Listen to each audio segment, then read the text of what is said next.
They threw lemonade at the waitress because she was too slow, filmed her humiliation, and walked out laughing. She stood there trembling, but didn't break. Just finished her shift with quiet dignity. What they didn't know, the woman they mocked for fun was married to the mafia boss who owned the restaurant. And he hadn't built his empire by forgiving disrespect. Cedar Oak Grill sat on the cobblestone stretch of Madison Street, an old southern restaurant where people made reservations weeks in advance for a cozy dinner surrounded by soft jazz and the scent of butter and herbs. Grace Miller had worked there for more than 8 years. Every regular knew her. The slender figure, the brown hair always tied neatly at the nape, the deep blue eyes that held the calm of a well. Grace wasn't just a waitress, she was the soul of Cedar Oak. Gentle, patient, and always making guests feel as if they had come home.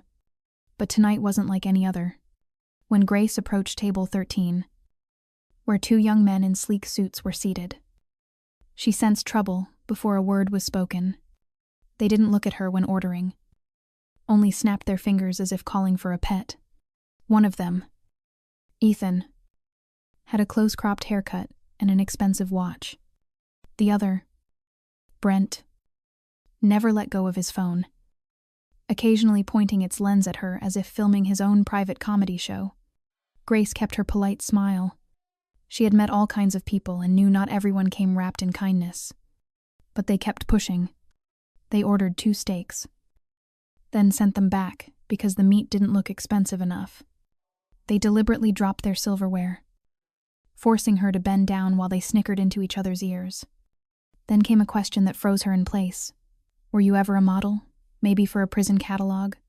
The worst moment came when she brought them their 3rd round of drinks. A glass of lemonade filled with ice. Before she could set it down, Ethan reached for the crystal pitcher on her tray, raised it as if to toast, and in one chilling second, poured it straight over her. The icy lemonade soaked through her crisp white shirt, clinging to her skin. Lemon pulp and shards of ice sliding onto the old wooden floor. Grace stood still, hands clutching the tray, her shoulders trembling, not from cold, but from shock. The restaurant fell silent. The hum of conversation vanished. "Oh," Ethan drawled mockingly. Brent burst out laughing, slapping the table so hard the silverware rattled. "You're too slow. Sweetheart, we don't have all night." He lifted his phone, aiming it squarely at Grace's drenched, blushing face. "Smile for the camera. You're going viral tonight." Grace said nothing. She slowly set the tray down on a nearby table, her eyes sweeping the room. A silent plea to her coworkers not to intervene. Though soaked and filmed, she did not run. She knelt, gathering shards of glass so no one would get hurt. One piece sliced her finger. Blood mingled with lemonade, trailing down her wrist. From the corner booth, Mrs. Judith Coleman, a retired schoolteacher who dined there every Thursday, watched everything unfold. She knew the difference between discipline and humiliation. Pulling out her phone, she began to record. Not Grace, but the men. If they film her shame, she muttered. Then I'll film their downfall. Grace looked up just as Marco, the Italian head chef, burst through the kitchen doors, his face flushed with anger. She gave a small shake of her head. "No, don't. It isn't worth it." Ethan tossed a $20 bill onto the table. "Here's your tip. Buy yourself a towel." They left still laughing, the sound lingering like smoke. Grace walked straight to the staff locker room. Only when the door closed behind her did she let the tears fall. But minutes later, changed into a dry uniform, she returned to the dining floor. Calm again, serving table 5 as if nothing had happened. That night, Judith uploaded a 2-minute video to Facebook with the caption, "They humiliated a woman just for doing her job." Is this what the world has come to? She had no idea that within hours the video would ignite outrage across the internet, and that the men who laughed tonight were about to learn a lesson they would never forget. Grace couldn't recall how long she had stood frozen. The chill of the lemonade clung to her skin. Its citrus scent mingled with the faint iron of her own blood. The men's laughter echoed in her mind like static, an invisible noise that replayed again and again until it became unbearable. In the locker room, she didn't scream or break things. She simply sat on a wooden bench, pulled an old towel from the drawer, and wiped her face, her neck, her trembling hands. The tears came at last. Not loud, but slow. Heavy drops. Morning, something shattered beyond repair. Marco knocked softly. When no answer came, he stepped inside, eyes burning. Those bastards should be banned from this place forever, he said, voice trembling with restrained fury. Grace shook her head, her voice hoarse. No. Marco, don't. I need this job. If you make a scene, it'll only get worse. Marco hesitated, nodded once, then turned to leave. But before he closed the door, he took out his phone and sent a short message.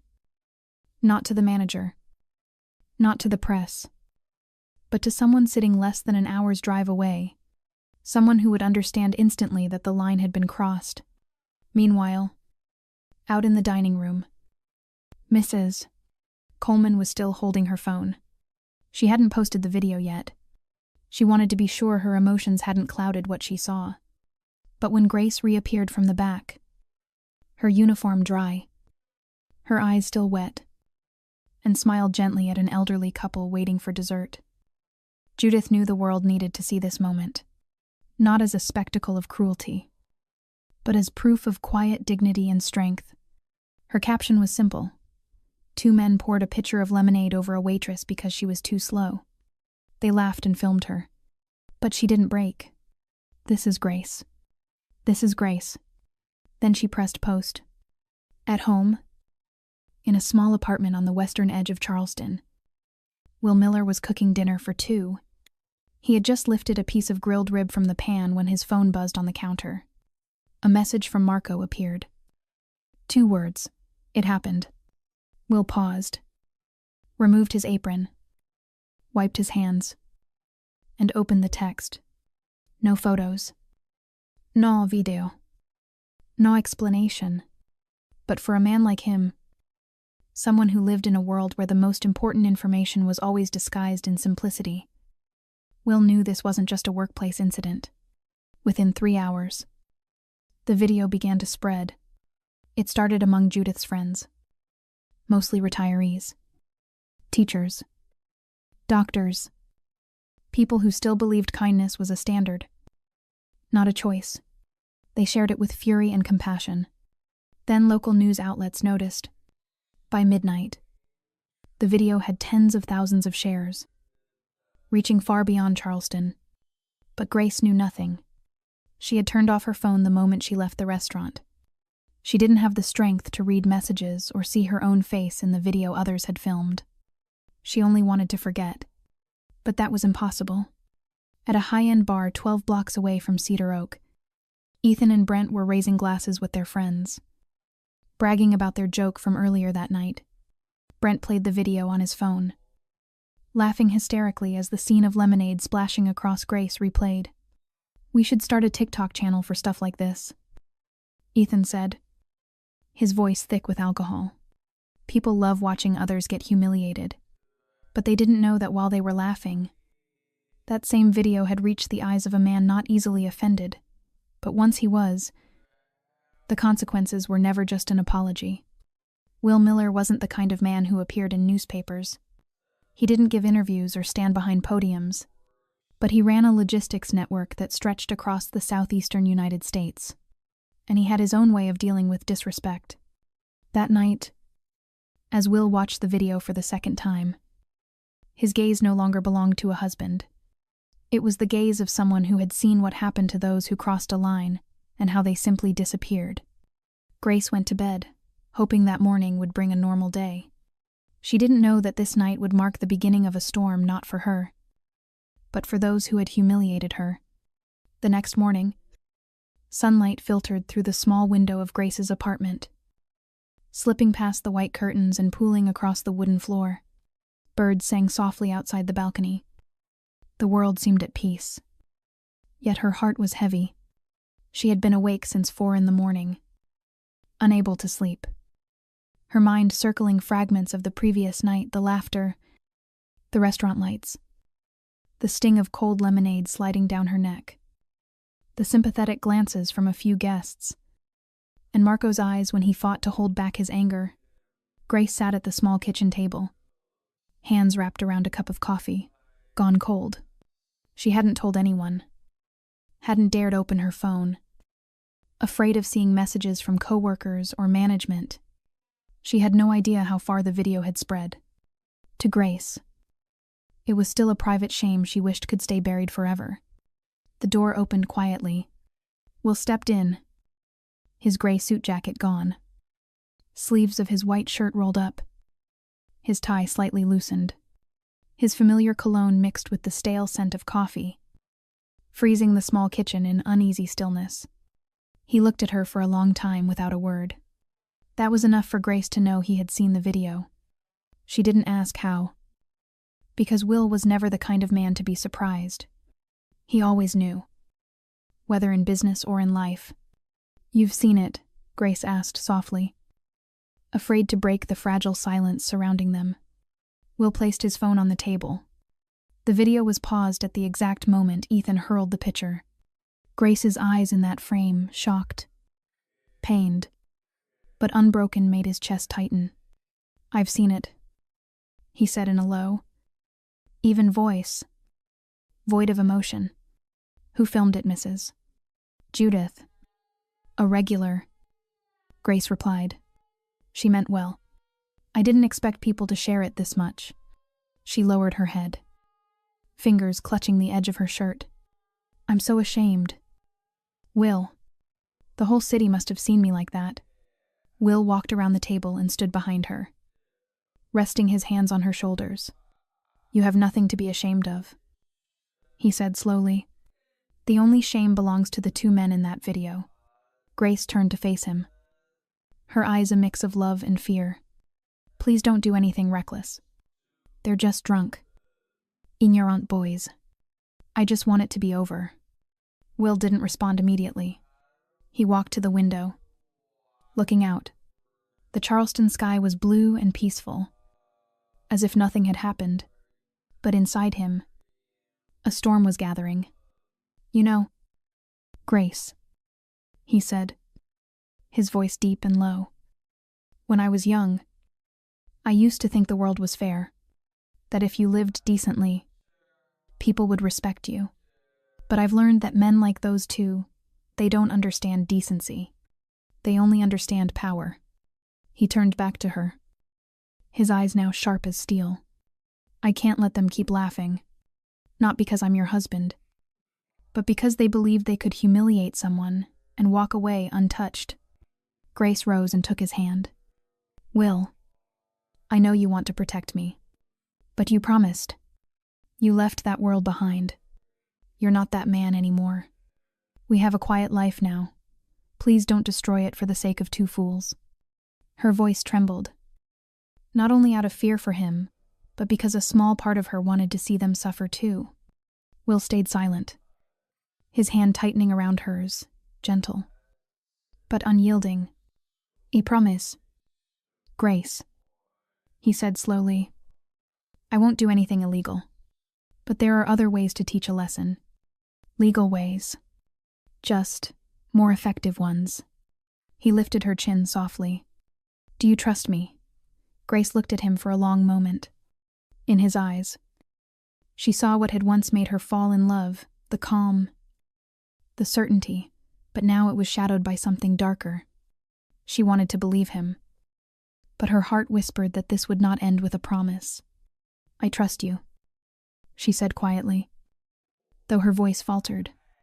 Will smiled faintly and kissed her forehead. "Then rest. Sweetheart, I have a few things to handle at the office. I'll be home before dinner." He turned, grabbed his phone and jacket, and walked out. Grace stood there watching him go, her heart heavy as stone. When the door closed, the house felt wider, colder. She didn't know what Will would do. But she knew one thing: her husband was not an ordinary man. And when he said they'll learn their lesson, that lesson would not be easy to swallow. Will left the small apartment in West Charleston, while the morning mist still hung low. The wind carried a faint scent of salt from the harbor, where stacks of shipping containers rose like a metallic city. But Will's mind was far from peace. Inside him was a cold clarity, the same kind he once used to navigate far more dangerous situations. Only this time, it wasn't about profit or power. It was about the woman he loved more than himself. Will didn't go to the office. Instead, he drove to an old building near the docks, the operations hub of Miller Logistics Group, the company he had built over 30 years. Outwardly, Will Miller was a quiet businessman who avoided publicity, running a logistics empire that stretched from Florida to Kentucky, supplying supermarkets, restaurants, and factories. But inside that empire lay a system so precise it was almost frightening, where every contract, every shipment, every person existed within his control, and Will never forgot those who dared harm what he considered untouchable. In a small conference room on the second floor, 4 people were waiting: Laura Sanchez, his legal counsel, Jamal Reeves, Regional Operations Director, Chris Howard, Head of Strategic Investments, and Marco, the loyal head chef from Cedar Oak Grill who had sent the message the night before. None of them needed to ask why they were called in so early. When Will entered, they all stood. He nodded once, motioning them to sit. "We have something to take care of," Will began, his tone calm but heavy enough to silence the room. "I need full data and supply chain details for a company called Logiflex Technologies, headquarters in Atlanta, run by Ethan Walker and Brent Marshall." Laura nodded, fingers already moving across the keyboard. "They're a logistics AI startup," she said. "Just signed several expansion contracts in the restaurant sector. Fast growth over the past 6 months. Current valuation, around $30 million. Will's expression didn't change. "I want to know who they rely on, from warehouses to transport providers, data storage, technology suppliers, subcontractors. Everyone." Jamal looked up, surprised. "You mean you want to control their entire chain?" "No," Will said evenly, his tone almost casual. "I want to buy every weakness in it. Quietly. Cleanly. Leaving no trace back to us." Chris leaned back, eyes gleaming with something close to admiration. "That's a chokehold." Will gave a faint nod. "They chose the wrong field. And they humiliated the wrong woman. I don't need the press. I don't need a lawsuit. I just want them to wake up one day and realize their company has turned into an empty shell." He paused, his gaze sweeping across the table. "Does anyone have a problem with that?" The room was silent. Marco, the only one there who didn't work directly for the company, spoke slowly. "They deserve it. Mr. Miller, she did nothing wrong, but they made her feel small." Will turned toward him, his gaze softening slightly. "She's my wife, Marco. But even if she weren't, no one deserves to be treated that way." Then he looked at Laura. "I want the transactions to start today. Use shell companies. Break the deals into smaller parts. Nothing must trace back to my name." Laura nodded without asking further. After the meeting, Will stood alone by the window, watching the trucks move in and out of the yard. They were steel ants keeping the world running. No one noticed them. But when they stopped, everything fell apart. And he knew Logiflex's entire business depended on one fragile thing: trust. The trust that goods would arrive on time. Break one link, and the chain collapsed. His phone buzzed in his pocket. Will pulled it out. A message from an anonymous number. One only his closest people used. 5 words. First step. Line is cut. He didn't reply. He slipped the phone back into his pocket and kept watching the trucks below. Somewhere in the city, Ethan and Brent were still laughing over their small triumph. But they didn't know that from this morning onward, the game had changed, and the man now playing wasn't someone they could predict. At the Logiflex headquarters in Atlanta, Ethan Walker walked in holding a cup of coffee, his face still wearing the smug satisfaction of the night before. He wore a white shirt, Notie, and the same expensive watch he had shown off on Instagram 2 days ago. Brent Marshall was already in the glass conference room on the 6th floor, eyes glued to his laptop, his foot tapping restlessly as if something was bothering him. "Did you read the message?" Brent asked without looking up. Ethan smirked, setting his coffee down and patting Brent's shoulder. "You mean those messages about last night's stupid video?" "Yeah. Saw them. It's going viral. Over 10,000 views already." Brent looked up, not amused. "Not that. I'm talking about Central Logistics. They sent a termination notice last night. No reason. No warning. We just lost 3 distribution hubs in the Carolinas overnight." Ethan frowned. "Termination. That can't be right. We renewed the contract last month for another 6 months. Brent turned the laptop toward him, showing the email from their partner. "They said it's due to internal restructuring. But I called Tom, their operations manager. He didn't pick up. Their drivers aren't answering either. And that's not all." He switched tabs. "Our data storage center in Charlotte went offline this morning. The provider says it's maintenance, but they won't say when it'll be back." Ethan's stomach tightened. The coffee no longer tasted like anything. He grabbed his phone and started calling. The project manager didn't answer. The software provider for their delivery tracking system didn't either. For the first time in months, Ethan felt something slipping beyond his reach.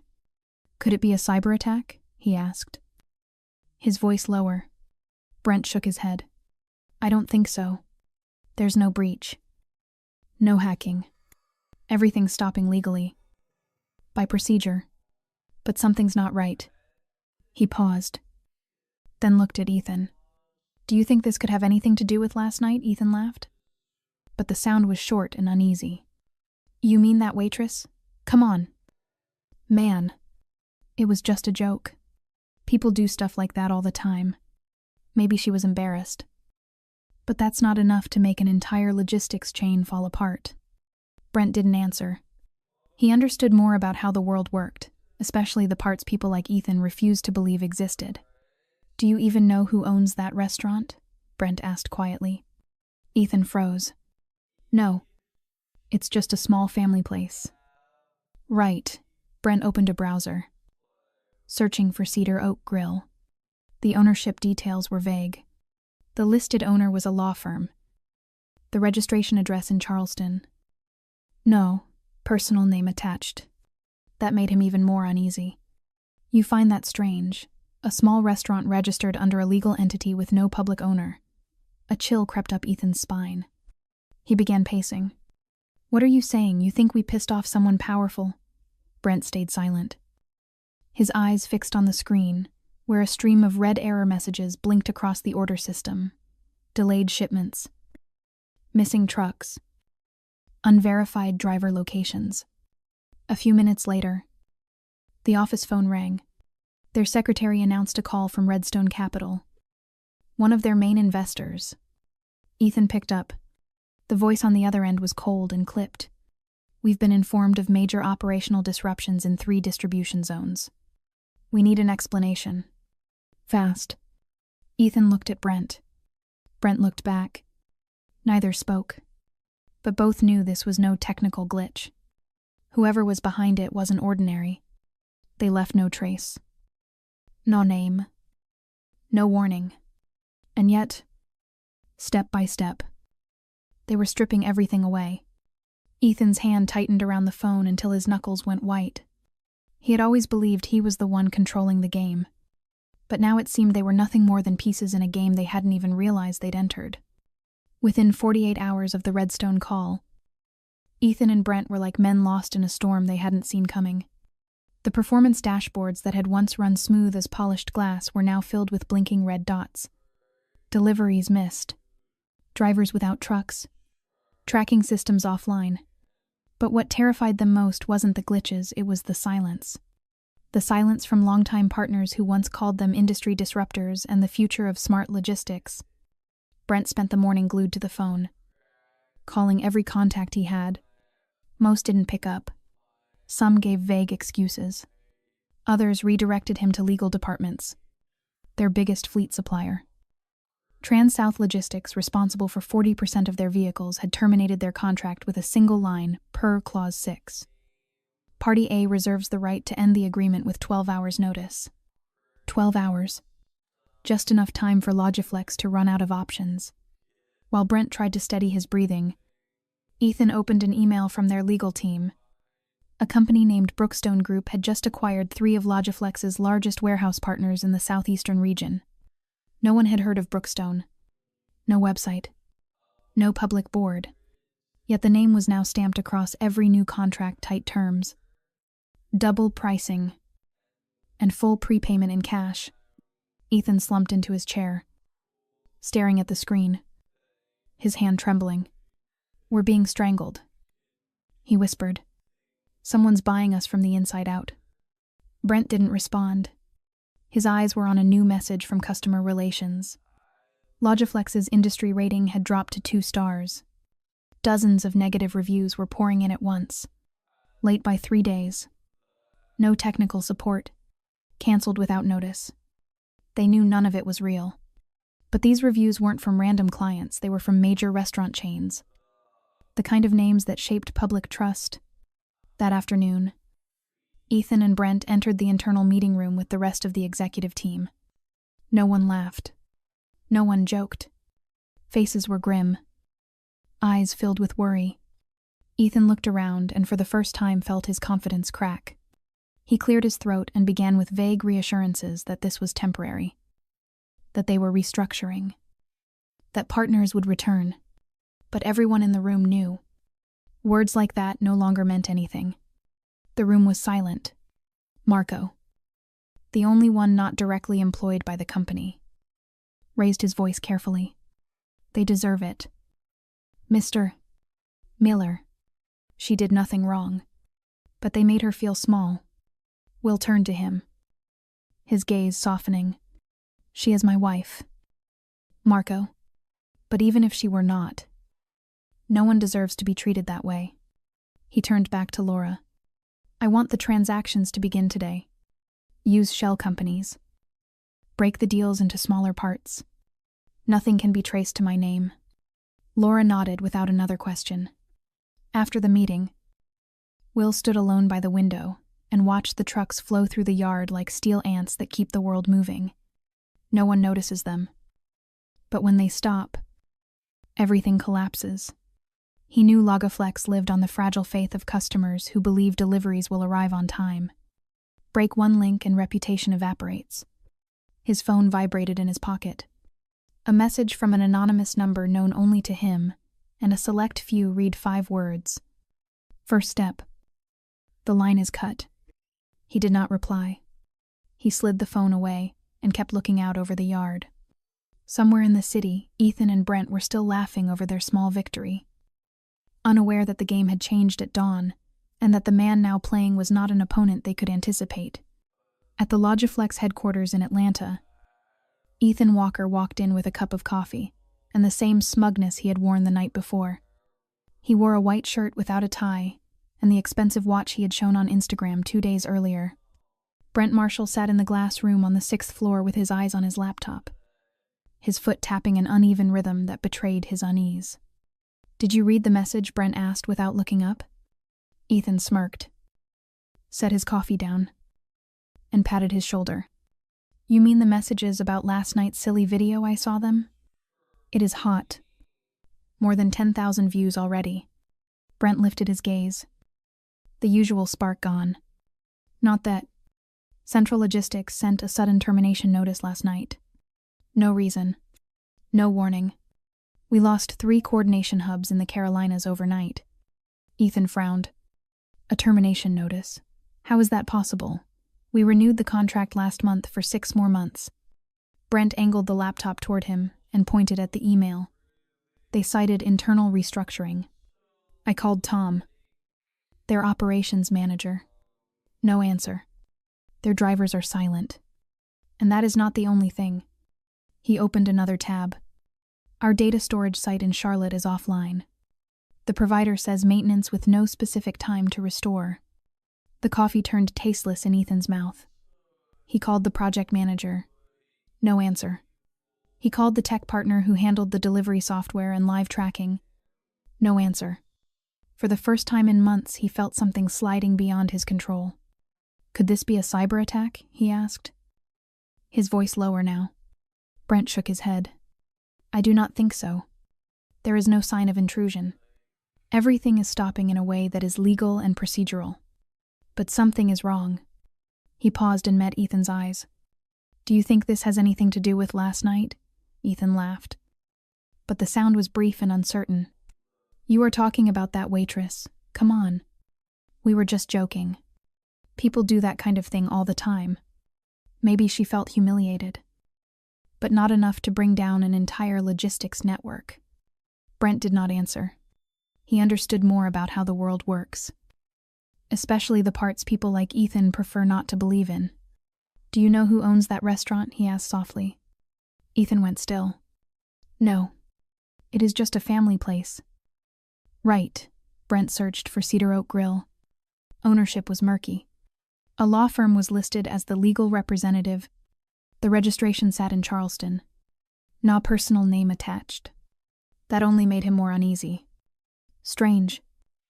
Is it not? A small restaurant hidden behind intermediaries with no public owner. A chill ran through Ethan. He paced the room. So what are you saying, that we stepped on someone? Powerful. Brent stayed silent, staring at the order system where red alerts blinked. Late. No trucks. Driver locations cannot be verified. A few minutes later, the internal line rang. The secretary announced Redstone Capital on the phone.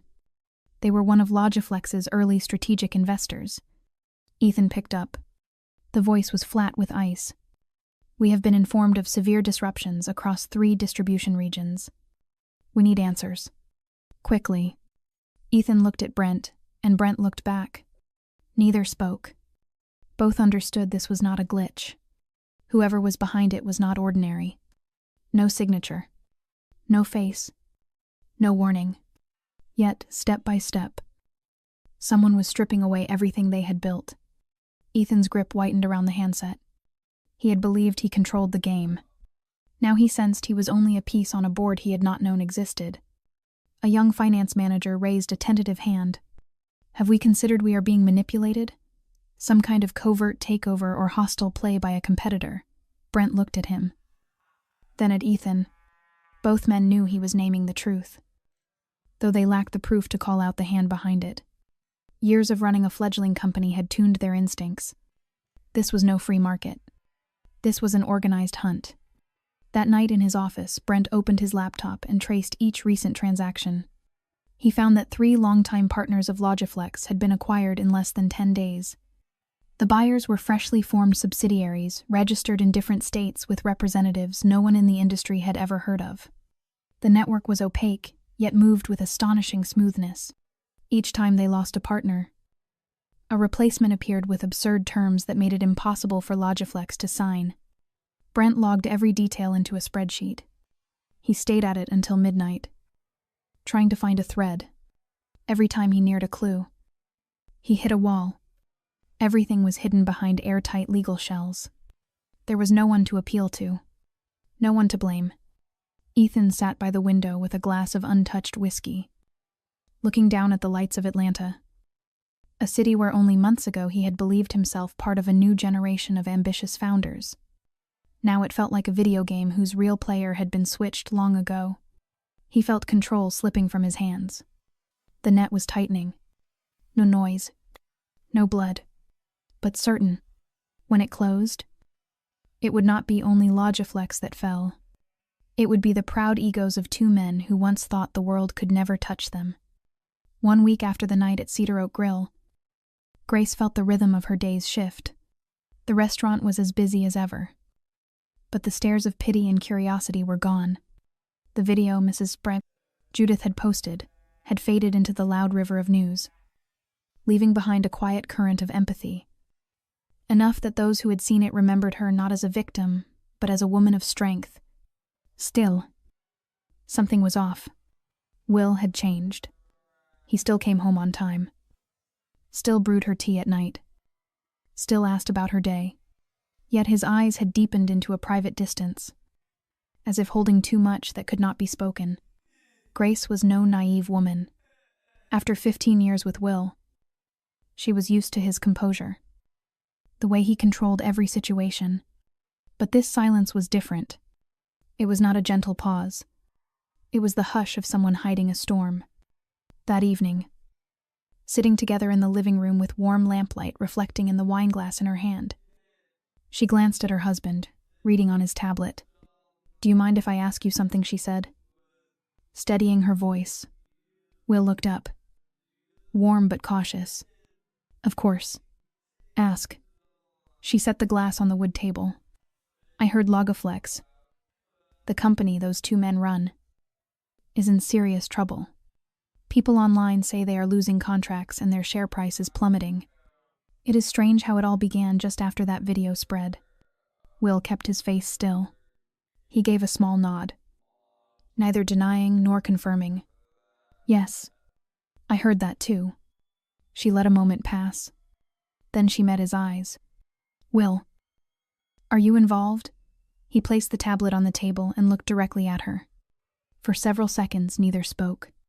The clock ticked softly. He drew a slow breath.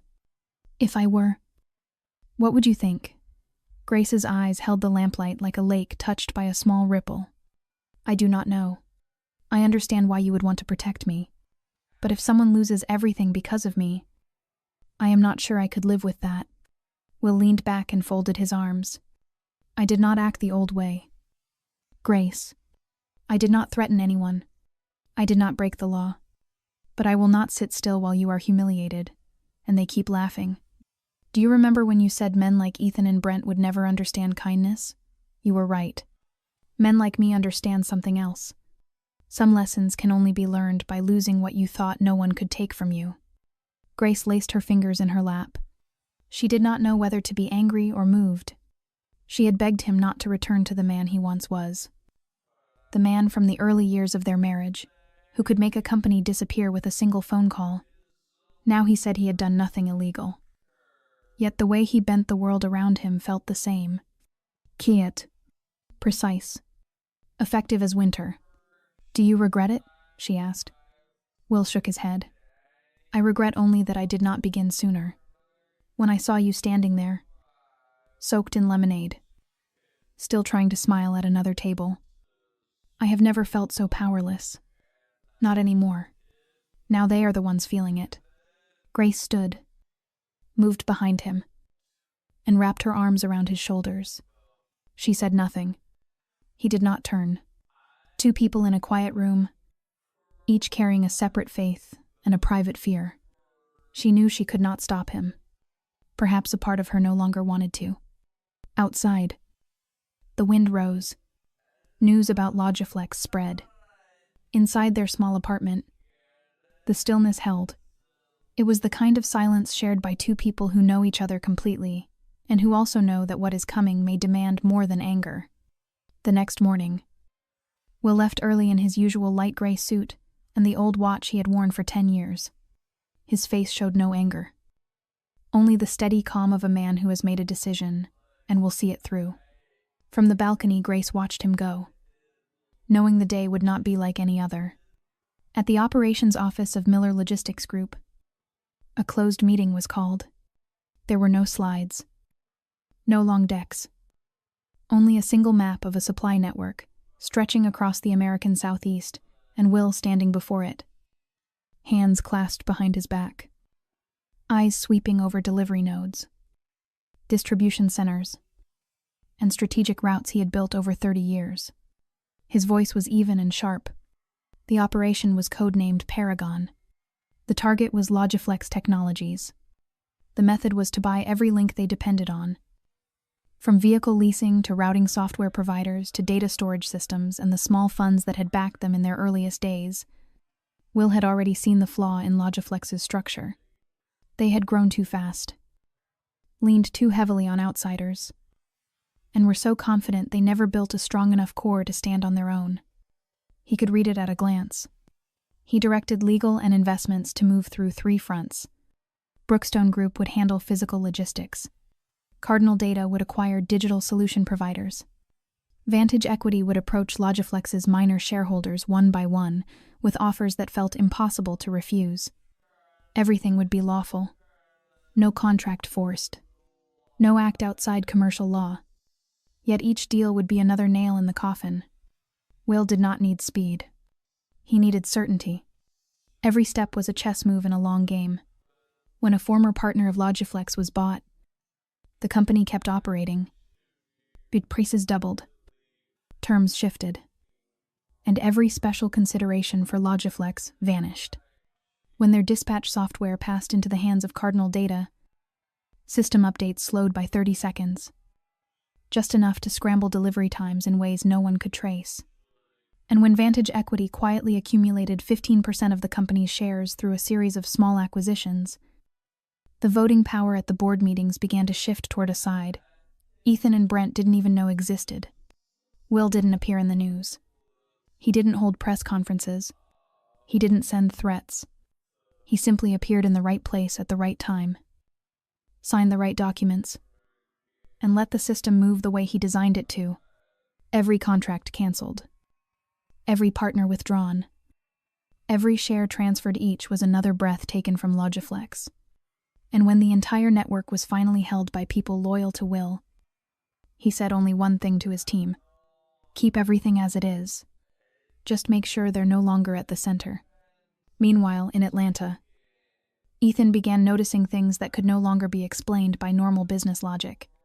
The company's bank account was frozen temporarily due to an identity verification issue. Dozens of emails to partners bounced back with automated replies, saying the addresses were no longer valid.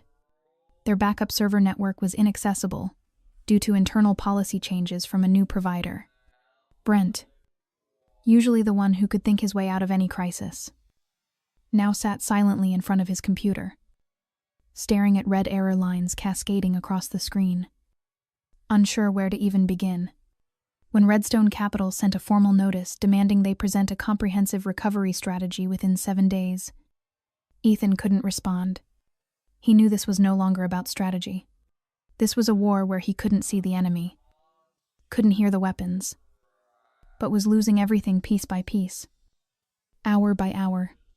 Back in Charleston, Will returned home in the late afternoon. Grace was trimming flowers in the garden, the golden light of sunset glinting through her hair. He walked up behind her and placed a hand on her shoulder. She turned, met his eyes, and said nothing. They stood there together in the quiet yard, as if nothing in the world had changed. But both knew a new chapter of their lives had begun, and the debt of that silent night had started to come due, one installment at a time. Monday morning came, and the Logiflex office opened like any other day. But the air inside was no longer that of a young, ambitious tech startup. Employees who once bragged about working for the company, revolutionizing logistics through AI, now walked in pale-faced, glued to their phones, listening to rumors spreading through the halls like a contagion. The dispatch center, usually filled with chatter, was eerily quiet. The main dashboard, once alive with hundreds of routes, now showed only a few blinking orders, delayed or indefinitely postponed. On the 6th floor, the company's former heart, Ethan sat in his office gripping the phone. But no one answered anymore. Brent stood at the window, staring blankly at the parking lot where trucks bearing the Logiflex logo still stood idle. For 20 minutes they didn't speak. Every countermeasure had been tried, and all had failed against something they couldn't name: a silent, perfect web tightening around them from within. The emergency meeting began at 9 o'clock sharp. No one was late. Everyone knew something catastrophic was unfolding. Ethan entered with a thin folder, the weekly financial report. His voice was hoarse from exhaustion. His eyes shadowed. But he tried to keep his tone steady. He spoke briefly about temporary operational challenges, using soft phrases like supply chain disruption, partner-side technical difficulties, and internal adjustments. But everyone in the room knew the truth. The screens behind him glowed red with graphs plunging downward. Major clients were withdrawing. Restaurant chains were ending contracts, citing failure to meet delivery standards. A customer service representative stood up, trembling as she held a stack of printed complaints. "We lost 6 clients in 3 days. 14 drivers quit after their vehicle contracts were terminated." Another voice followed. The head of the technical team. "The order tracking system no longer shows live positions. Our provider transferred control to another party without notice." No one said it aloud, but everyone understood these weren't random glitches. Ethan clenched his fists, his voice cracking slightly. "I know things look bad, but we are Logiflex. We've been through worse. I need you to believe we can turn this around." As he spoke, 3 people exchanged glances, and one quietly slipped a phone under the table to open LinkedIn. Brent stayed silent. He knew Ethan was trying to hold together what little remained of a sinking ship, but he also knew every leak had been carved deliberately, and there was no way out. That night, within 2 hours, 3 major investors called demanding immediate withdrawal of funds. The contracts allowed it if the company lost more than 30% of operational capacity within a week. Logiflex had already lost over 50. The internal report Brent received that night was nothing but a list of endings. The warehouse in Tampa was closed for non-compliance. The technical team in Raleigh had stopped work after missing payroll. Worst of all came a notice from the bank. A short-term loan had been recalled early for failing financial requirements. Brent read the line and laughed. A dry, hollow sound. Everything was collapsing, not with explosions, but with contracts, emails, and legal clauses, the language of modern power. The next morning, the IT staff quietly packed their desks. HR received more than 20 resignation emails before noon. Filing cabinets emptied. The once bustling office of growth and ambition now echoed with scattered keystrokes and sidelong glances no one dared return. No one asked what's happening anymore. Everyone knew. Logiflex was dying. Not from lawsuits or attacks, but because everything it had depended on was now gone. Dismantled piece by an invisible hand pulling out the foundation from beneath them. The final emergency meeting was scheduled for 8:30 Thursday morning. But by 7, the top-floor boardroom was already full. The air was leaden. Every keystroke, every sigh seemed louder than it should. Ethan sat at the head of the long dark table, elbows on the surface, dark circles, deep under sleepless eyes. Brent sat beside him, wordless, twisting a pen between his fingers as if it were the only thing left he could control. On the screen at the front of the room was the financial summary revenue, down 60% in 2 weeks. Nearly 30 employees resigned. 4 major contracts canceled. And every bank line of credit recalled. Their reserve funds could sustain operations for only 8 more days. No one in the room doubted it anymore. Logiflex was in freefall. The question wasn't whether they could be saved. It was how far they would fall, and when they would hit the ground. Ethan tapped the table softly and began speaking. His voice raw. "I know everyone's worried. We've tried. Hard. But what's happening now is beyond anything we've faced before." He hesitated, then added, "Redstone Capital has requested a private session with the board today. They want a clear answer about our next steps." At that moment, the chime of an incoming Zoom call echoed through the room. The screen lit up, revealing 2 faces from Redstone Capital senior advisor Michelle Granger and the fund's legal representative. Neither smiled. No greetings. Michelle looked directly into the camera. her tone calm but sharp as winter air. We've reviewed the situation and determined this to be an uncontrolled collapse. The financial and reputational damage has exceeded acceptable thresholds. Under last year's partnership clause, if the company cannot present a viable recovery plan within 7 days of a critical failure, Redstone reserves the right to intervene and propose asset liquidation to protect our investment. Ethan clenched his fists. Lips pressed tight. We're still seeking partnerships. A few firms are reviewing potential funding for a new round. Michelle didn't let him finish. We're aware of those attempts. No one is going to invest in a company that's lost its operational infrastructure, carries a 2-star rating on industry platforms, and is standing at the edge of bankruptcy. If you still believe this is a matter of image, then I'm sorry the numbers have already spoken. Brent spoke for the first time, his voice low but controlled. Are you suggesting we sell the company immediately? Michelle nodded. Either sell it entirely or liquidate the assets. We already have a buyer's letter of intent. They're offering $500,000 for your full software infrastructure, customer database, and the Logiflex brand. The room fell utterly silent. Brent turned to Ethan. Disbelief written across his face. 500,000. We were valued at 30 million just 3 months ago. Michelle didn't flinch. We once believed in that potential. But potential means nothing when the system holding it together has been dismantled piece by piece. And the Logiflex name now stands for failure. The attorney beside her opened a document and projected it on the screen. If you agree to the sale within 3 days, Redstone will facilitate all legal clearances and settle your outstanding bank debts. If not, the company faces cascading lawsuits for contract violations. Ethan felt something inside him collapse. He looked around the room at colleagues, employees, people who had once believed in his vision. Now everything came down to one single choice: letting go. Brent lowered his head, saying nothing, but he knew Ethan was weighing it. There was no other way. No time. No ground left to stand on. They had been stripped of every defense by legal precision that left no trace a clean, cold retaliation executed to perfection. The meeting ended in silence. Michelle signed off, leaving behind a heavy, suffocating stillness. Ethan leaned his head into his hand and exhaled. Brent turned to him, voice rough, hollow. Do we sign? Ethan didn't answer right away. But deep down he knew this wasn't their company anymore, and the cost of arrogance of a cruel joke made at the wrong person was being paid in the ruins of a dream they once thought unbreakable. That afternoon, after the call with Redstone Capital ended, Ethan sat alone in his office on the 6th floor.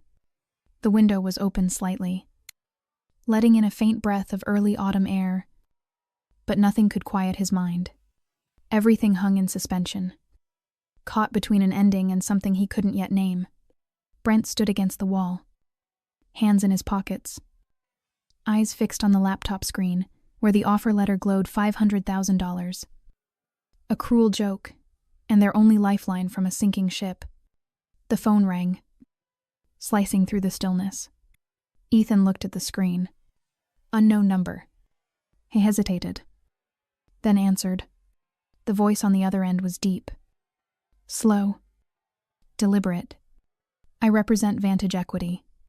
We're finalizing our acquisition of Logiflex, as proposed by Redstone Capital. Ethan frowned. I've never heard of Vantage. Who do you represent? The man chuckled softly. We represent those who prefer discretion, but we follow the law, and we've watched Logiflex long enough to know its true worth at this particular moment. Brent stepped closer. Listening through the speaker, Ethan steadied his tone. You mean you're the ones offering the 500,000? A short pause. Then the voice returned, calm and measured. No, we are the ones who set that number. And I'm calling to emphasize one thing. This is an offer you can't refuse. Because if you do, Logiflex won't be a company worth buying. It'll be a pile of debt no one will touch. A chill crept down Ethan's spine. I want to know who's behind this, he said slowly. The voice remained even. The name doesn't matter. What matters is you sign the contract. Within 48 hours, all debts will be cleared. Your core team will be retained. And payment will be wired directly. There will be no bankruptcy. No lawsuits. No headlines. Just transition. Ethan bit his lip. Why keep us at all, if you wanted to destroy us? You already have. The man didn't hesitate. Because this isn't revenge. It's principle. Some mistake don't need public humiliation. Knowing what it feels like to lose everything is punishment enough. Brent grabbed the phone from Ethan's hand. It's Will Miller. Isn't it Grace's husband? There was a pause. Then a quiet laugh. You're quicker than I expected. Brent. The call ended. The room went still. Ethan turned to his friend. His face pale. It's him. The man that night. The one sitting in the corner we didn't even notice. Brent exhaled, pressing a hand to the back of a chair. We poured a pitcher of lemonade over his wife, in front of everyone, and laughed like it was nothing. Ethan poured a glass of water, his hand shaking. We aimed at the wrong person. A man who doesn't need to show his face to bury a company with nothing but law and money. He looked at the contract. Then at Brent. Do we have any other choice? Brent shook his head slowly. No. If we refuse, they'll let Logiflex die completely. And next time, no one will bother making an offer. That afternoon, Ethan stayed alone, staring at the blank wall in front of him. He saw again Grace's face as the cold lemonade soaked her uniform. The way she still tried to smile. He heard their laughter, his and Brent's, and felt only a bitter taste in his mouth. Sometimes the price of a single act of cruelty isn't an apology, it's the collapse of everything you built. And sometimes, an offer you can't refuse doesn't come from negotiation, but from the realization that the other side already owns every road you could take. The signing took place on a gray morning in early October, when a thin fog blanketed Atlanta and blurred the skyline like the uncertain future of Logiflex itself. The 10th floor conference room, once alive with energy, with presentations, handshakes, and applause after every round of funding, now echoed only with the low hum of air vents and the cold fluorescence of overhead lights. 5 copies of the contract were laid neatly on the long table. The title read simply, Agreement for the Transfer of All Assets, Technology, and Brand of Logiflex Technologies. The buyer, Vantage Equity, represented by a young attorney in a gray suit. No tie, no expression. He sat quietly across from them, speaking only when necessary. No small talk, no courtesies, just business. And an ending. Ethan entered first, his suit wrinkled, tea crooked, his face hollow with exhaustion. Brent followed, holding a cold cup of coffee, shoulders slumped under the weight of failure. They hadn't spoken a word on the drive in. There was nothing left to argue. Silence had become their only language. The attorney opened the folder and slid the pages across the table. Please review the terms carefully. All details have been finalized. This is the final version. Ethan picked up the pen. His eyes caught the line at the bottom of the first page. Transfer value 500,000 U.S. dollars. That number had once been a rounding error in their expansion plan. Now it was everything that remained. Brent looked from Ethan to the attorney. May we know who will take over operations? The man flipped to a section and pointed to Clause 6. Vantage will assume full control. Some personnel may be retained in advisory roles during a 3-month transition. His voice was flat, mechanical, memorized. Brent leaned back in his chair and nodded faintly. He didn't ask again. Ethan signed his name on each page, every stroke carving into his pride. He remembered standing on stage at tech conferences, speaking about how Logiflex was revolutionizing logistics through smart solutions. The promises, the dreams, the long nights with his team perfecting routing algorithms. All of it ended now in 12 sheets of paper and a single signature. Brent signed next. His hand trembled slightly, but his gaze was steady. When he finished the last page, he didn't look at the lawyer or at Ethan. He simply folded his arms across his chest, like a soldier who had just completed the final duty in a war already lost. The lawyer gathered the contracts, checking each signature carefully, then nodded with professional detachment. "We'll initiate the transfer within 2 business days. The handover process begins today. Vantage's technical team will access your internal systems within 4 hours." He stood, gave a brief nod, and left without another word. The room was silent again. Outside the glass wall, rain had begun to fall softly. Ethan poured himself a glass of water and drank it in silence. Brent moved to the window and looked down at the emptying parking lot. A few employees were walking away, carrying boxes of personal belongings. None of them looked back. "Do you think they'll forgive us?" Brent asked quietly, almost to himself.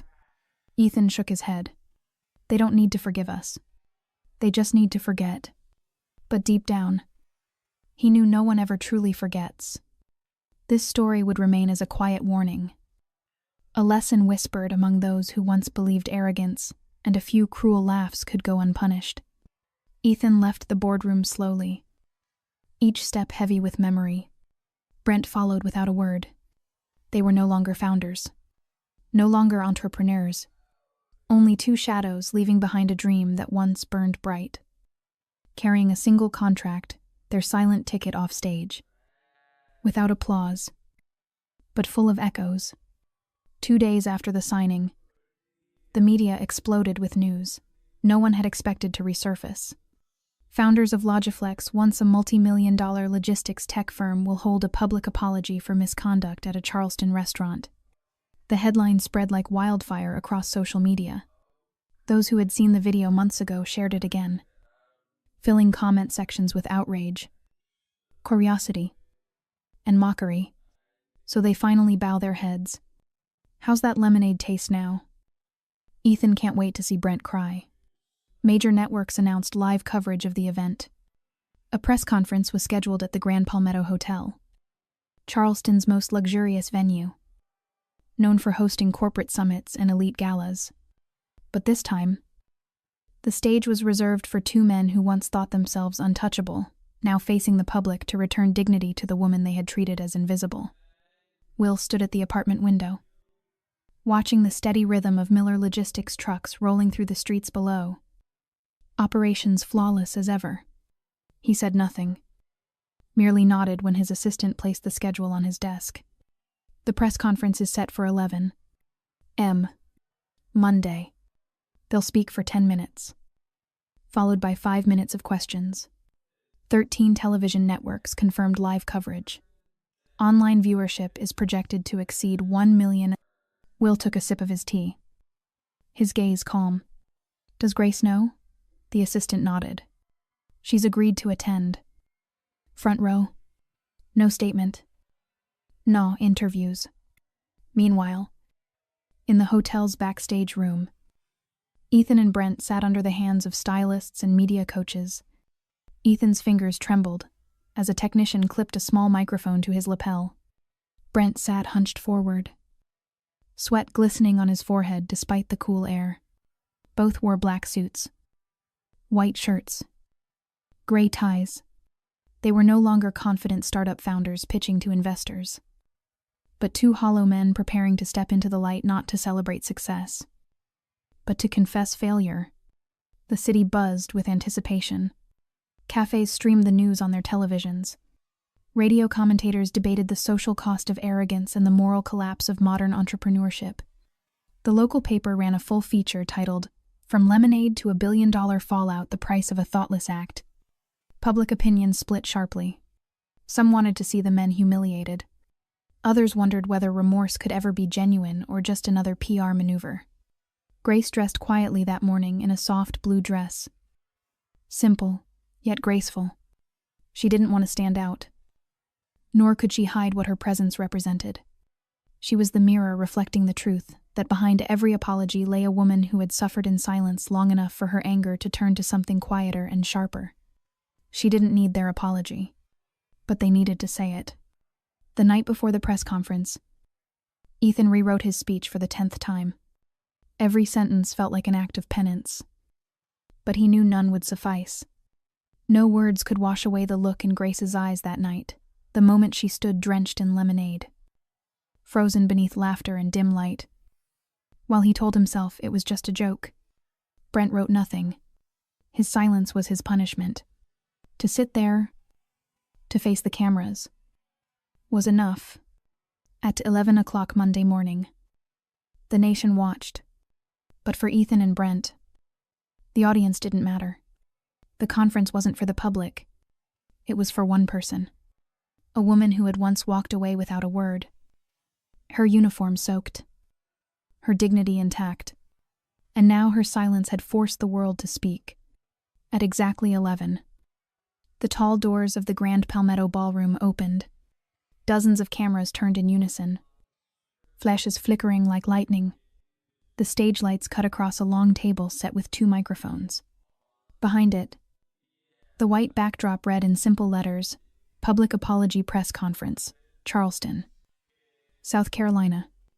Reporters filled every seat. Some had interviewed Ethan and Brent during Logiflex's golden years. Now they were here to record the opposite, a quiet undoing. Ethan stepped out first, his face pale, the crisp suit only making his exhaustion starker. Brent followed, hands clasped tightly together. They sat down under the bright lights, facing hundreds of eyes and millions more through screens. In the front row, Grace sat still, her pale blue dress, a calm contrast among the dark suits. Beside her was Will, composed, unreadable, his gaze steady on the stage. The silence stretched, long and unbearable. Ethan bowed his head slightly, drew a deep breath, and began to speak, his voice low, rough, deliberate. My name is Ethan Grant. This is Brent Holloway. We stand before you today not as representatives of any company, not to defend ourselves, and not to protect our image. We are here to apologize, to say what should have been said long ago. He paused. A journalist raised a recorder. The cameras zoomed closer to Brent's trembling face. Ethan continued, voice thick with emotion. Almost 2 months ago, at a small restaurant in Charleston, we committed an act that cannot be excused. We deliberately humiliated a woman who was simply doing her job because we thought she was too slow. We laughed. We filmed it. We walked away without remorse. We thought it was a joke. But it wasn't. It was the greatest mistake of our lives. Every eye in the room turned toward Grace. She sat still, hands folded in her lap, her face unreadable. But the light and the cameras drifted to her as if drawn by gravity, acknowledging the unspoken truth that the real center of this story was not the men speaking, but the woman who had once chosen silence. Brent bowed his head, then lifted it, speaking for the first time. I used to think an apology was a formality, a procedure, but after all that's been lost, I realize there are mistakes that money can't fix, and goodwill can't erase. We've paid the price, and we deserve it. A reporter raised her hand. If the video hadn't gone viral, would you still be holding this press conference? Ethan didn't flinch. I'm not sure. Probably not. And that's exactly why I deserve the criticism. He turned to look at Grace. We're not asking for forgiveness. We know that's impossible. But please, accept this apology. From the bottom of our hearts. Under the harsh white lights of the cameras, no one said a word. A single moment of silence stretched on. A faint breeze slipped through the door crack, stirring the curtain. And in the middle of that stillness sat Grace, the woman who had once been invisible, now sitting upright, her gaze steady, the only calm point in a storm of attention. The press conference wasn't over, but everyone knew the most important moment had already happened. It wasn't the apology itself. It was the acknowledgement. It was the first time 2 men who once believed they stood above others had bowed their heads before someone they once looked down on. And in that moment, Every camera turned toward Grace, not as a symbol of revenge, but of dignity that had never been broken. The air in the room grew heavy after Ethan's final words. The typing stopped. The clicking of cameras stopped. No one whispered. The silence pressed down, thick with the weight of hundreds of eyes fixed on the two men at the microphones. Ethan bowed his head lower, drawing in a deep breath as though gathering the last of his courage. Beside him, Brent clasped his hands tightly, eyes fixed on the table. The bridge of his nose red as he fought back tears. A reporter in the second row spoke, her voice serious but not unkind. "Do you understand how she felt that night, being humiliated, filmed, and laughed at in front of everyone?" Ethan looked up, his eyes dim, his voice hoarse like wind through a crack in the door. "I don't think we can. I don't think anyone truly can unless they've been there. But I remember her eyes, not angry, but filled with a sadness so deep it made me feel small. And what shames me most is that even as we degraded her, she didn't scream or fight back. She just stood there, wiped the lemonade from her face, and kept working, as if her dignity was stronger than the humiliation we tried to inflict." His voice broke. Brent placed a hand on his friend's shoulder and spoke softly. "I've watched that video dozens of times. Every time. I stop at the moment she lifts her head, her eyes wet but steady. That look haunts me, not because I'm afraid of it, but because it makes me see how petty and cruel I was. When you've had power, when people respect you, you start to believe you can do anything. But one act, 1 second of arrogance, can destroy everything." The flash of cameras captured the moment Brent wiped away his tears. The room stayed silent. No laughter. No mockery. Honesty, even when late, carried its own weight. Ethan nodded, voice trembling. "I used to think power meant standing above others. But today, I understand sometimes power is the ability to bow your head. I'm not asking for forgiveness. I just hope she knows that we finally understand, and that we'll live with it for the rest of our lives." The cameras turned toward the front row. Grace sat still, her hands resting on her lap, eyes fixed on the two men. She didn't cry. She wasn't angry. Just a faint sadness at the corner of her lips, the quiet sorrow of someone who had been hurt but had already outgrown the pain. Beside her, Will sat with his fingers interlocked, gaze steady. He didn't need to speak. The moment itself said everything. Another reporter asked, "Do you think this is the end?" Brent shook his head, his voice faltering. "No, this isn't the end. It's the beginning of the part where we have to live, to make amends, to actually become decent men." Ethan pressed his lips together, nodded, then unexpectedly removed his microphone, stood, and bowed deeply toward Grace. The entire room froze, cameras clicking like distant thunder. Brent stood too and followed. Two men who had once walked in the glow of wealth and prestige now bowed low before the woman they once humiliated. The camera lights glistened off the tears on their faces, not tears of fear, but of late awakening. In the front row, Grace drew a slow breath. She knew she didn't have to say a word. Sometimes silence from the one who was wronged carries more weight than any speech from those who seek forgiveness. When the conference ended, no one clapped. Yet in the dimming lights, the air felt changed. Regret, though late, was still the first step toward redemption. And for the first time, the two men truly understood what it meant to lose everything, not because it was taken, but because they had destroyed it themselves. Even as the cameras powered down, no one moved. It was as if everyone sensed the moment wasn't truly over. Ethan and Brent still stood with heads bowed, hands clenched, breaths shaking beneath the glare. Grace sat motionless, her eyes softer now, no longer defensive, but calm, like someone who had survived the storm and now watched others drown in the tide they created. The moderator hesitated for a few seconds, then stepped to the main microphone. His voice was low, cautious.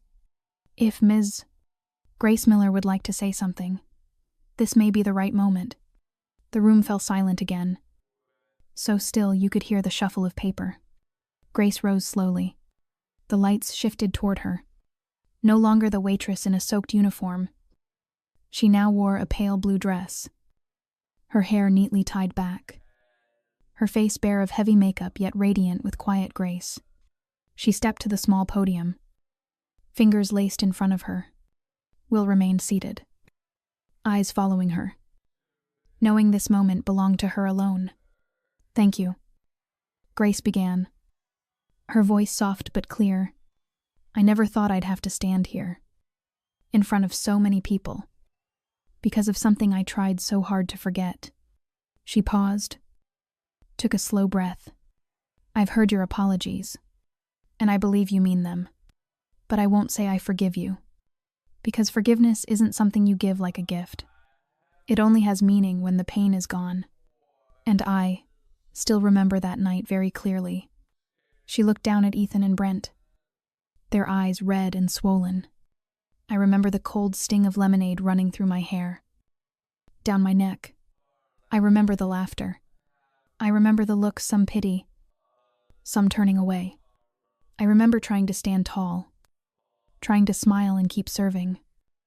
Because if I broke, you would have won. I remember it all.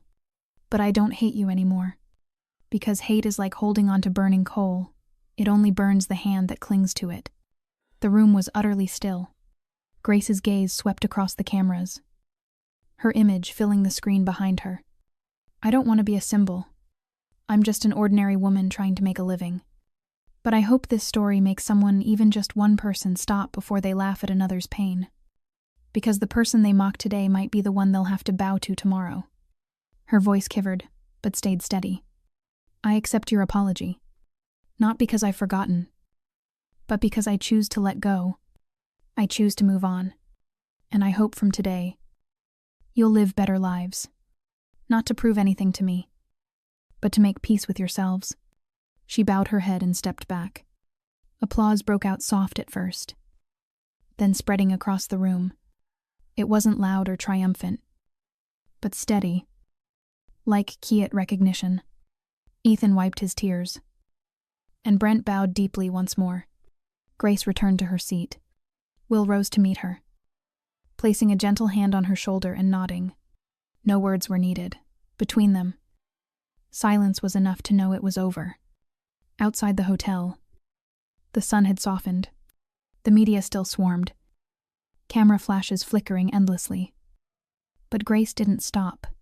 She simply held Will's hand and walked with him through the crowd. Behind them, the world kept talking, videos replayed. Debates over right and wrong continued. But for Grace, it all ended in that moment. She didn't need victory. She only needed to move forward. Quietly, her dignity intact. And perhaps that was the most beautiful form of justice she could ever give them. As Grace and Will stepped out of the Grand Palmetto Hotel, the camera lights still blinked like restless stars. But the pressure had lifted. The reporters no longer shoved forward. They kept a respectful distance, one of them calling out a simple question that hung in the air. "Do you feel lighter now?"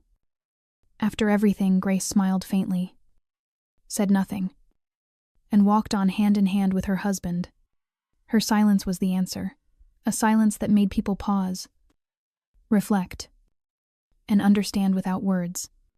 That very afternoon, major news outlets aired a special broadcast titled "A Public Apology and the Lesson of Arrogance." Social media overflowed with clips of Ethan and Brent bowing, weeping, and the moment Grace stood to speak, calm, steady, unshaken.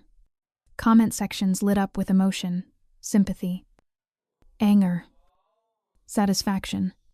For some, justice had finally come, not through law or vengeance, but through the quiet awakening of conscience.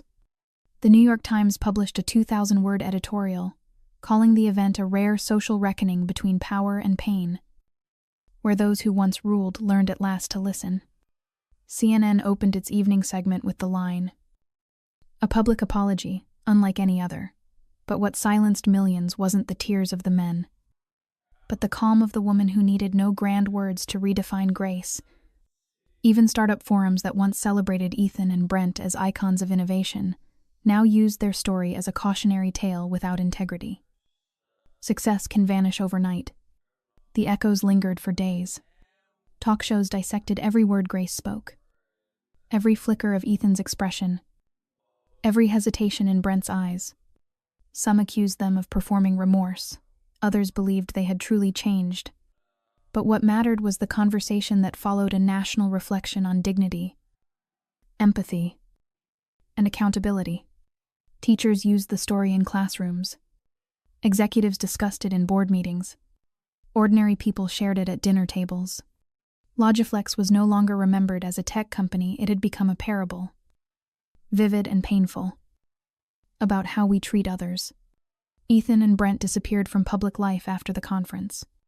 No interviews, no rebuttals, no statements from lawyers. They simply vanished, two men erased from the business circuit. The award lists, the magazine covers, they were not arrested or sued. But they lost everything: their careers, their reputations, and the trust of those who once believed in them. Grace, meanwhile, returned quietly to her normal life. She declined interviews, endorsement offers, and campaigns asking her to be a face of social causes. She had spoken once, that was enough.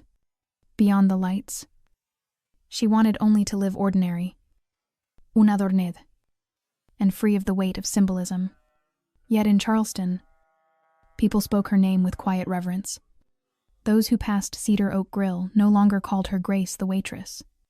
They called her Grace, the woman who held her dignity in the storm. Will, the man who had walked beside her through it all, never stepped into the spotlight either. He didn't need credit or recognition. For him, what mattered was that Grace had reclaimed her justice on her own terms, without revenge, without threats, simply by being true to herself.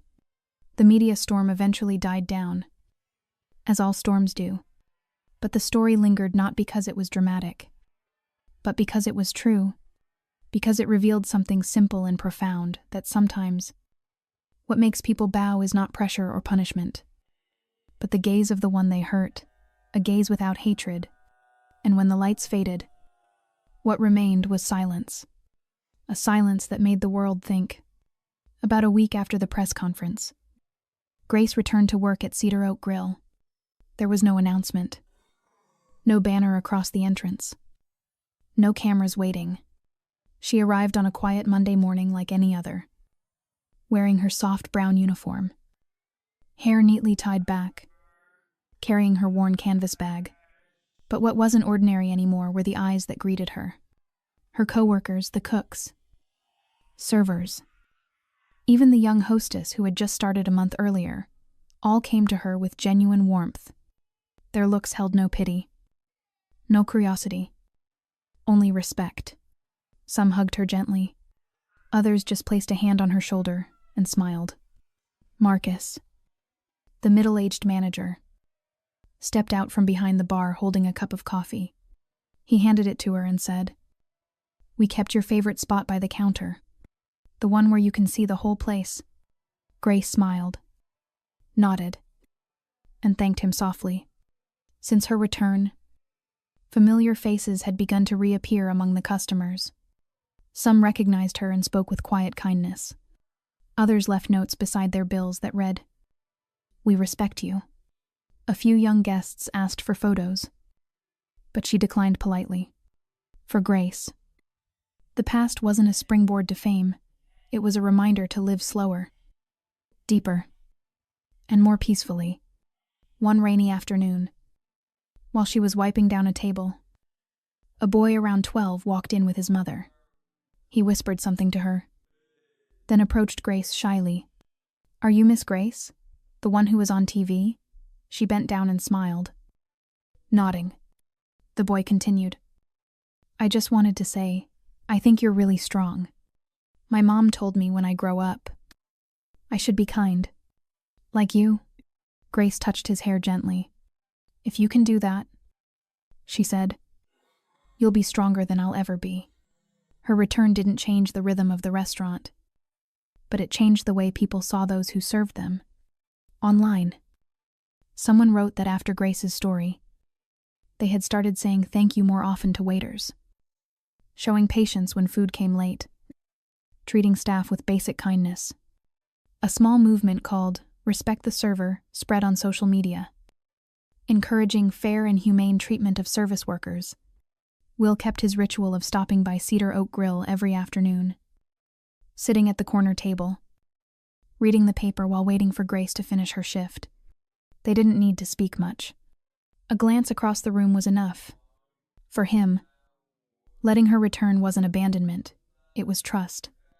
She had chosen to face it, to stand again where she once fell, and in doing so, she turned that place of pain into a space of quiet healing. Sometimes, during her breaks, Grace would glance out the window at the trees casting soft shadows over the sidewalk. She would think of Ethan and Brent's bowed heads, the hush that followed the conference, the silence that filled that brightly lit room. But the memories no longer hurt. They lived inside her now as gentle reminders, small stitches in the fabric of a life that had known pain, but also the courage to rise again. A new life is not about starting over, but about continuing with everything that has been, yet no longer letting it define who you are. And Grace, through her calm and quiet dignity, had done exactly that. She needed no declaration, no medal, only the small grace of standing each morning at her familiar place, smiling as she said, "Welcome." In that seemingly ordinary act, she was doing something extraordinary, living with true respect, not from others, but from within herself, while Grace continued her life in peace and self-respect. Somewhere far removed, Ethan and Brent were walking through another chapter, one stripped of light, where only the shadows of their past remained. They were no longer the brilliant founders, no longer the familiar faces of tech conferences, no longer the symbols of American success. Since the public apology, their names had been forever linked with moral failure, and the image of them bowing and weeping before millions was all that remained in people's memory. Ethan left Atlanta a week after the conference. No announcement, no farewells. He quietly sold his penthouse, once praised by architecture magazines as a modern dream in the heart of the city, and moved to a small town in Vermont. There, he lived alone in a modest rented home, disconnected from social media, from the tech world, from everything that had once defined him. A few old friends sent polite messages out of habit, but most never received replies. Ethan vanished, as though erased from the world he once helped build. Brent stayed in the city but disappeared from public view. He had tried to start a small consulting firm, but when the news leaked, backlash hit immediately. His company's introductory post lasted less than a day before being deleted under a storm of ridicule. Some even revived the old video, pairing it with his new venture to mock him. After that, Brent abandoned the idea entirely. He lived in a modest apartment on the outskirts, working part-time for a small publishing house as a technical editor, a far cry from his former life of power and acclaim. Once, they had everything: wealth, influence, admiration, but one reckless act, one moment of disdain, sent it all tumbling down. Their reputations didn't crumble from business failure, but from arrogance that went unchecked. They weren't charged or fined. Their punishment was far harsher, the silent and absolute rejection of society. No one wanted to work with men who had once made a woman stand drenched and humiliated in front of a laughing crowd. Sometimes Brent would walk past small cafes and watch the young waitstaff moving quickly between tables, laughing as they worked. He would slow down, watching them for a long time, as if searching for some trace of grace in their movements, trying to understand what he had destroyed. But no matter how often he thought about it, he couldn't return to that moment. couldn't undo the single act that had branded his life like an unerasable scar. Ethan spent his days writing in a worn leather journal. He filled its pages with reflections, regrets, and quiet moments of late awakening. On one page he wrote, "If only I had stayed silent that day. If only I had just watched her instead of mocking her, I might have been a different man." Some days, he walked to the lake near his home and watched the fishermen waiting in stillness. And he realized the hardest part wasn't losing everything. It was living with himself, knowing what he had done, knowing he could never make it right. The two men never spoke again.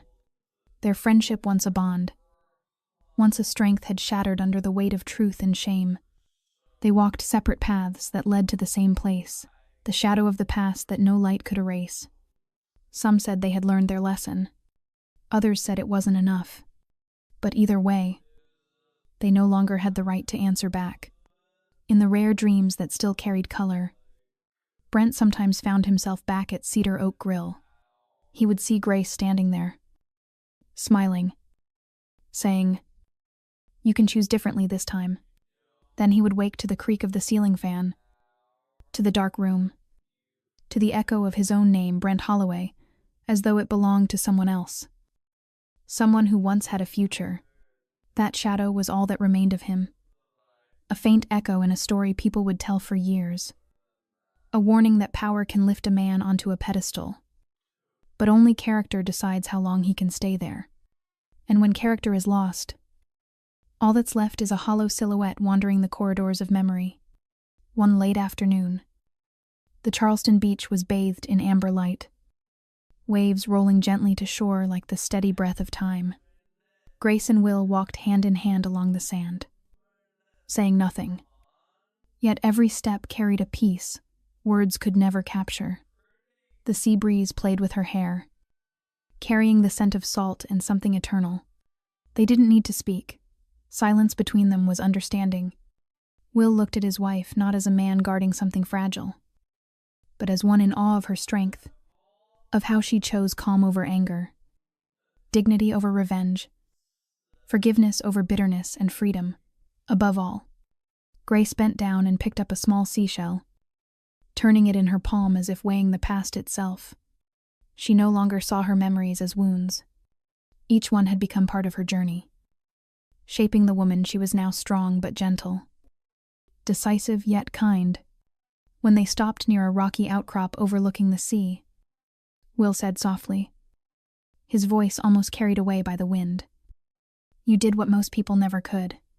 Not because you had power, but because your self-respect was greater than your anger." Grace smiled, eyes fixed on the horizon. "Forgiveness isn't to set others free," she said quietly. "It's to set yourself free. The story doesn't end with collapse or revenge. It ends in the quiet of the evening sea, in unhurried footsteps, and a shared gaze filled with understanding. And perhaps that is how the deepest stories should close, not with a shout, but with stillness. The story of Grace, Will, Ethan, and Brent is more than a parable about consequence or morality. It is a reminder that every action, no matter how small, leaves a trace. A cruel word may fade in a day, but the scar of contempt can last a lifetime. And from those moments of being looked down upon, people learn to rise without losing themselves. Dear viewers, if you have stayed with this story until the end, thank you for listening to a journey that was quiet but meaningful. What does this story remind you of in your own life?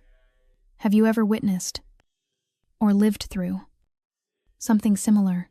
Have you ever been hurt by a careless word, a glance, or a moment of thoughtless cruelty? We would love to hear your reflections in the comments below. Share what you truly feel from the deepest part of your heart. Every comment you leave is precious to the Underworld Love Stories team and inspires us to keep creating stories that speak to the soul. If you found value in this story, please subscribe, like, and share this video with those you care about. Sometimes, a single story can make someone stop, I think, and live differently. Underworld Love Stories will continue to bring you moving, heartfelt, and deeply human stories every day. We wish you, our cherished viewer, good health, joy, and peace each day. Thank you for watching, and we'll see you in the next video. Goodbye.